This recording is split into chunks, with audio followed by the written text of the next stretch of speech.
शं वरुणः शन्नो भवत्वर्यमा शन्न इन्द्रो बृहस्पतिः शन्नो विष्णुरुक्रमः ॐ शान्ति शान्ति शान्तिः।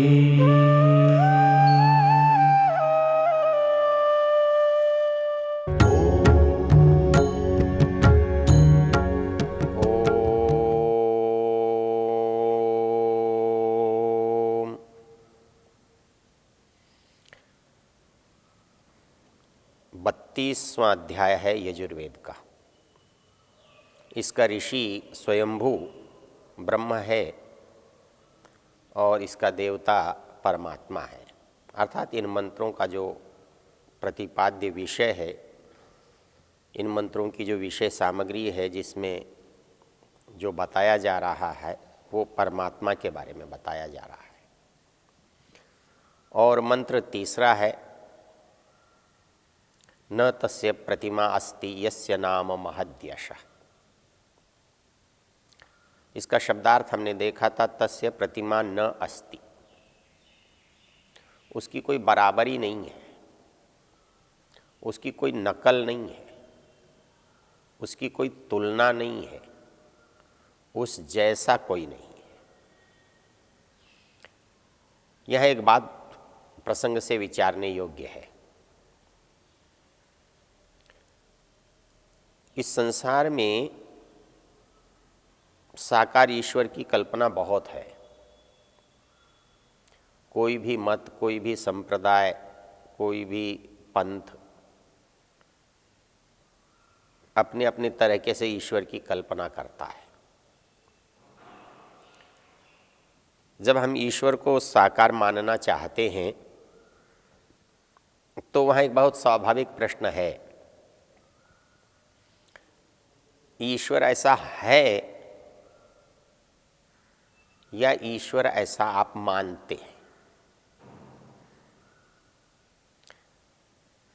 आप ईश्वर को साकार मानते हैं या निराकार मानते हैं? ये जो शब्द है मानना, ये आपकी इच्छा का प्रतिनिधित्व करता है। आप चाहें तो उसे निराकार मान सकते हैं, आप चाहें उसके साकार मान सकते हैं। यदि वस्तु केवल मानने पर निर्भर है, यदि मैं मानता हूं इसलिए है, फिर वस्तु के होने की आवश्यकता नहीं है। फिर मैं जैसा चाहूं वैसा मान सकता। होने में और मानने में अंतर है। होना जो है वो वस्तु पर निर्भर करता है, मानना मुझ पर निर्भर करता है, मानने वाले पर निर्भर करता है। मैं उसे मानूं न मानूं ये मेरी इच्छा है, मैं उसे साकार मानूं निराकार मानूं ये मेरी इच्छा है। लेकिन होने में ऐसा नहीं है। होने में तो जैसा निराकार है तो निराकार ही मानना पड़ेगा और साकार है तो साकार ही मानना पड़ेगा। जहां भी मानना प्रश्न आ जाता है, मानने की बात आ जाती है, वो जो मानना है वो मेरी इच्छा का प्रतीक है। इसको एक उदाहरण से समझ सकते हैं। एक व्यक्ति कहता है ये मेरा बेटा है, एक व्यक्ति कहता है मैं इसे बेटा मानता हूं। दोनों में अंतर है। जो व्यक्ति कहता है ये मेरा बेटा है, दुनिया में कोई उसे इनकार नहीं करता, उसका निषेध नहीं करता, उसका विरोध नहीं करता। बेटा भी उसे अपना पिता मानता है पिता भी उसे अपना बेटा मानता है, संसार के लोग भी उसे बेटा मानते हैं जब वो मानता है। एक परिस्थिति तो ये है। एक दूसरी परिस्थिति है, हिंदू गाय को माता मानता है, लेकिन गाय कोई हिंदू को बेटा मानती है क्या? वो तो मुसलमान भी वैसा ही मानती है, हिंदू भी वैसा ही मानती है, कोई और रहेगा उसको भी वैसा ही मानती है। जो विचार का रूप आपके अंदर है वो पशु के अंदर नहीं है, इसलिए आप मानते रहिए, उससे पशु पर कोई अंतर नहीं पड़ता। आपके मानने को वो स्वीकार नहीं करता, वो अस्वीकार भी नहीं करता।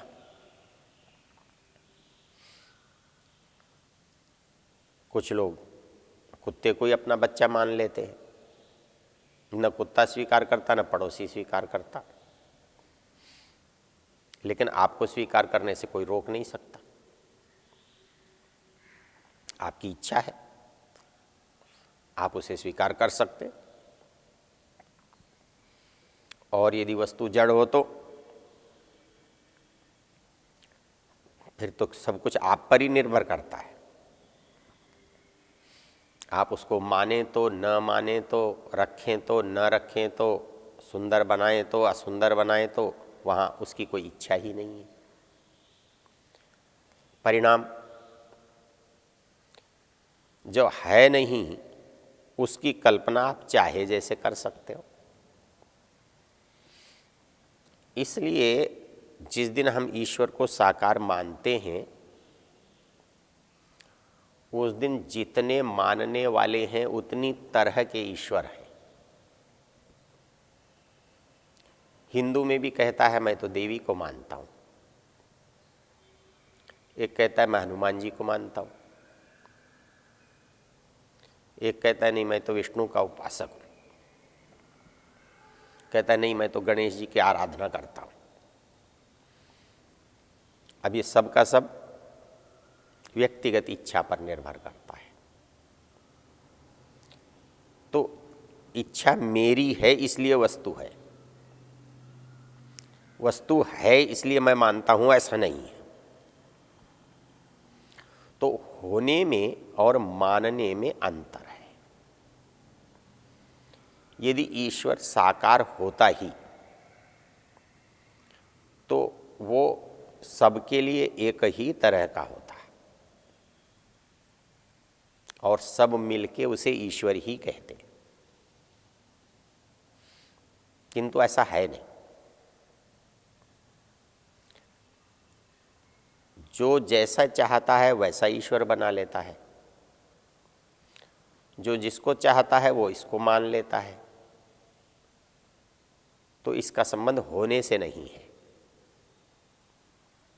उसका संबंध मानने से है। मानना मेरी इच्छा पर, मेरे ज्ञान पर, मेरी आवश्यकता पर निर्भर करता है। इसलिए जो साकार है और उसमें जो भिन्नता दिखाई दे रही है ये मानने का प्रमाण है, होने का नहीं। गाय है तो एक जैसी गाय होती है, सब उसे गाय ही कहते हैं, लेकिन जब मैं किसी को गाय मान लेता हूं तो गाय होती नहीं है, मैं मानता हूं। तो इस संसार में ईश्वर अधिकांश में मानने से है, होने से नहीं। और मानने से है इसलिए जिसकी जैसी इच्छा है वैसा ईश्वर है, जैसा जो चाहता है वैसा उसका रूप है, वैसा वहाँ का स्थान है। तो इसलिए मूल चीज़ ये समझने की है कि आप ईश्वर को मानते हैं इसलिए ईश्वर है, या आप ईश्वर है इसलिए मानते हैं। ईश्वर है इसलिए मानते हैं तो मानने वालों में मतभेद नहीं हो सकता। सबको एक जैसा ही दिखाई देगा, एक जैसा ही अनुभव होगा, एक जैसा ही सब मानेंगे। लेकिन जहाँ हमारी पहुँच और पकड़ अलग अलग है, तब हमारी पहुँच और पकड़ के हिसाब से ईश्वर भी अलग अलग हो जाएगा। वो होने वाला नहीं होगा, वो मानने वाला होगा। इसलिए जितना भी हम ईश्वर का साकार रूप मानते हैं, उसमें समझने की बात इतनी है, वो माना गया है, वो मानने से है। और इसलिए परिणाम, मैं मानता हूँ, मेरा पड़ोसी नहीं मानता। हिंदू मानता है लेकिन मुसलमान नहीं मानता, मुसलमान मानता है, ईसाई नहीं मानता, दूसरे मानते हैं और संप्रदाय नहीं मानते। इसलिए ईश्वर के बारे में जितना विवाद है वो मानने वाले पक्ष में है, होने वाले पक्ष में विवाद हो नहीं सकता। उसके लिए एक ही शर्त है कि आप उसको जानते हैं तो जैसा वो है वैसा ही सब जानेंगे। उसमें अंतर है तो या तो वह है नहीं या हम वहाँ तक पहुँचे नहीं। होने वाली वस्तु में मेरा किसी से मतभेद है तो मुझे या तो वो पक्ष मेरे से ओझल है या वो वस्तु नहीं है, कल्पना है। तो इस दृष्टि से जब हम ईश्वर पर विचार करते हैं तो उसकी मौलिक जो समस्या है वो होने और मानने के बीच में झूलती है। तो हम जितना उसका बनाते हैं रूप, वो सब माना गया रूप है, हुआ हुआ रूप नहीं। इसमें एक और रोचक चीज़ है जो हमारा ध्यान आकर्षित करती है, वो ये है कि हम ये समझते हैं कि जब इतने लोग मानते हैं तो बात गलत कैसे हो सकती है। इतने लोगों का अनुभव है तो वो झूठा कैसे हो सकता है। इतने लोगों को उससे लाभ होता है तो वो लाभ न होता हो ऐसी कैसे हो सकता है। यदि इस पर भी हम विचार करें, इसका कारण समझने का यत्न करें, तो कारण भी समझ में आता है। कैसे समझ में आता है? समझ में ऐसे आता है कि हम जिस साकार ईश्वर की उपासना करते हैं उसके पीछे हमारा प्रयोजन क्या है, हम किस उद्देश्य से प्रेरित हो रहे हैं, हम वहाँ जाकर चाहते क्या हैं। तो सारे इस जानने के मूल में और बातें तो हो सकती हैं, पर मुख्य बातें दो हैं। एक भय है, एक प्रलोभन है। जब तक मनुष्य के अंदर भय होगा, जब तक मनुष्य के अंदर प्रलोभन होगा, तो जहाँ भी इसकी पूर्ति होगी, सिद्धि होगी, संभावना होगी, वो चीज़ स्वीकार्य होगी। मनुष्य डरता है, दुखों से डरता है, उनसे वो छूटना चाहता है। वो दुख भौतिक हैं, वो उनसे छूटना चाहता है। और इसलिए जो भी व्यक्ति उपाय के रूप में कुछ भी उसे देता है तो वो उसे सहज स्वीकार कर लेता है। जैसे एक चिकित्सक किसी भी रोगी को जो भी देता है वो तब तक स्वीकार करता है जब तक उसकी उस पर आस्था है। वो ठीक हो जाता है, स्वीकार करता रहता है, जिस दिन वो ठीक नहीं होता, जिस दिन उसकी आस्था उस पर समाप्त हो जाती है, उस दिन वो अपना चिकित्सक बदल लेता है। वही स्थिति ईश्वर के बारे में। जब तक मनुष्य को इस क्षेत्र का व्यक्ति, पुजारी, पंडित, पुरोहित, विद्वान, साधु उसको ये समझाता है कि ऐसा करने से तेरा दुख दूर होगा, ऐसा करने से तुझे लाभ होगा, व्यक्ति सहज भाव से स्वीकार कर लेता है। उससे बदलने की परिस्थिति केवल तब आती है जब या तो उसकी इच्छाएं पूरी न होती हों, जब उसे वो दिखाई नहीं देता हो जिससे वो मान रहा है, तब वो अपना चिकित्सक बदलता है। विचार के रूप में बदलता है, वस्तु के रूप में बदलता है। तो जैसे एक मनुष्य, सामान्य मनुष्य चिकित्सक को सहज स्वीकार करके चलता है, वैसे ही धार्मिक क्षेत्र में जो कोई मुझे सहज रूप से ईश्वर के बारे में बताता है,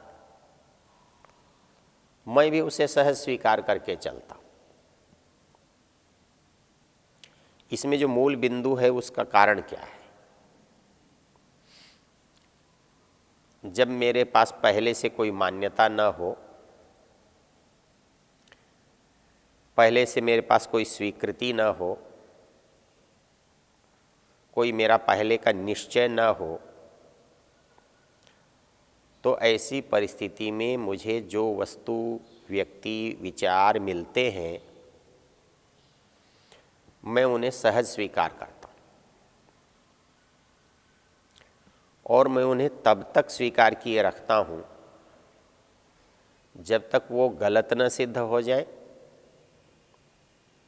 या उनसे उत्कृष्ट विचार मुझे न मिल जाए, उनसे उत्कृष्ट वस्तु मुझे न मिल जाए। तो इसलिए हमारे पास जितने भी लोग हैं, वो जितनी तरह के भी ईश्वरों को मान रहे हैं, उनका एक मुख्य आधार ये है कि जिसने भी उनको दिया है उस पर उनका विश्वास है, उस पर उनकी आस्था है, उससे वो अपनी सिद्धि मान कर चलते हैं, इसलिए उन्हें उसमें संदेह नहीं है। वो उसकी उपासना को उतने ही अच्छे भाव से करते हैं जितना कोई जानने वाला करता होगा। तो हमारी समझ में एक बात आनी चाहिए कि जो हम मान रहे हैं, सब मान रहे हैं और भिन्न भिन्न मान रहे हैं,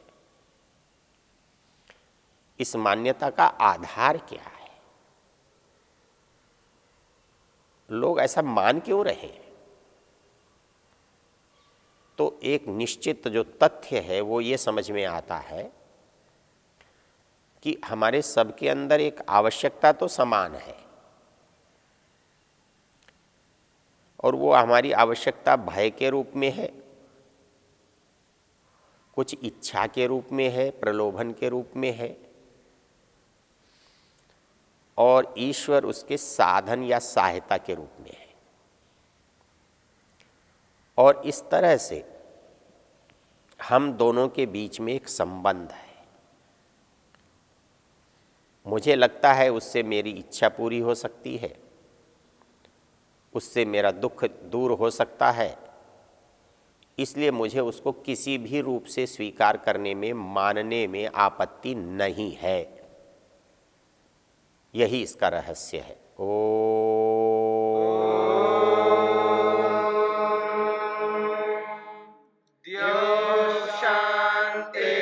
शान्तिरन्तरिक्षं शान्तिर्पृथिवी शान्तिरापः शान्तिरोषधयः शान्तिः वनस्पतयः शान्तिर्विश्वे देवाः सर्वं शान्ति शान्तिरेव शान्ति क्षमा शान्तिरेधि ॐ शान्ति शान्ति शान्ति